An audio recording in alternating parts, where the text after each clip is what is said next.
Hola, ¿cómo están? Hoy día quería recomendarles El tercer mundo después del sol, una antología de ciencia ficción latinoamericana a la que yo llego porque uno de sus cuentos, el que inicia todo, es de Jorge Baradit, el escritor chileno.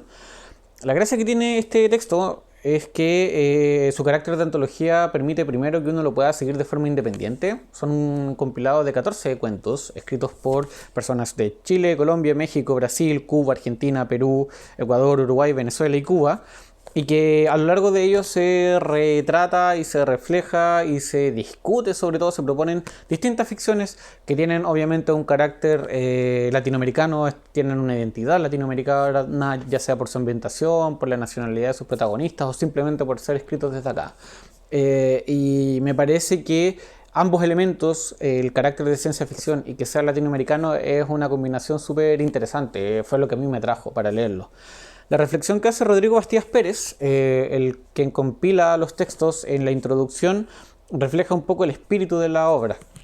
que es demostrar que la ciencia ficción en realidad es un género universal, es un género que no responde a nacionalidades, que no tiene ningún tipo de limitante geográfica, sino que en realidad es un género con el que todos podemos jugar y con el que todos podemos disfrutar.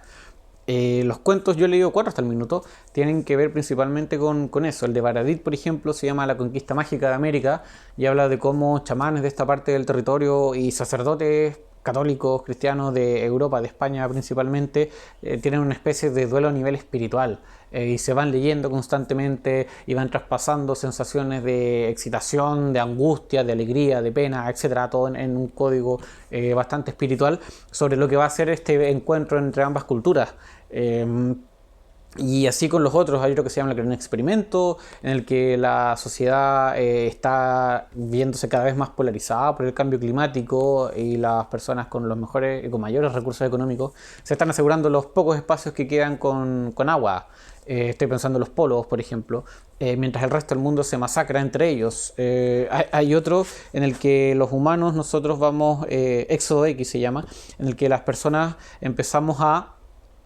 mutar en cierta época de nuestra vida, nos transformamos en otra cosa, en otro ser humano, en un animal, en un objeto, en algo. Y ese proceso de transición es tan doloroso como esperado por algunos. Hay toda una cultura creada alrededor de ellos, hay formas de privarse de esta mutación, hay otros que llaman a entregarse y vivir parte del proceso. Y hay reflexiones ahí de, por ejemplo, cómo el protagonista pasa de vivir en Estados Unidos a ser un colombiano, con todas las diferencias sociales, económicas, de comodidades que eso arrastra, y así sucesivamente con las otras historias. Creo en particular que la gracia que tienen cada uno de los cuentos, por lo menos de los que he leído, les digo, me falta mucho todavía, es que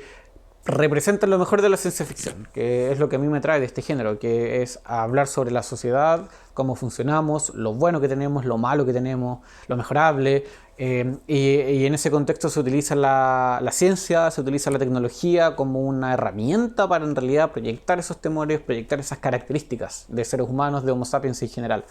La antología cumple con eso, cada uno de los cuentos tiene su gracia, tiene su estilo, tiene su característica, pero tienen esa misma esencia de discutir sobre cómo somos nosotros los humanos, qué nos hace humanos, qué son las luces y nuestras sombras, y a partir de eso jugar con una identidad latinoamericana y comprobar, como bien decía el compilador, que esto es algo universal, que se le puede meter la magia, que se le puede meter todo el tema medicinal de las plantas, que se le pueden meter los factores que cada uno quiera y que en realidad no hay una sola forma de hacer ciencia ficción, no hay solo un estilo, no hay solo una pluma y una nacionalidad ni una lengua para hacer ciencia ficción. Así que ya saben, El tercer mundo después del sol.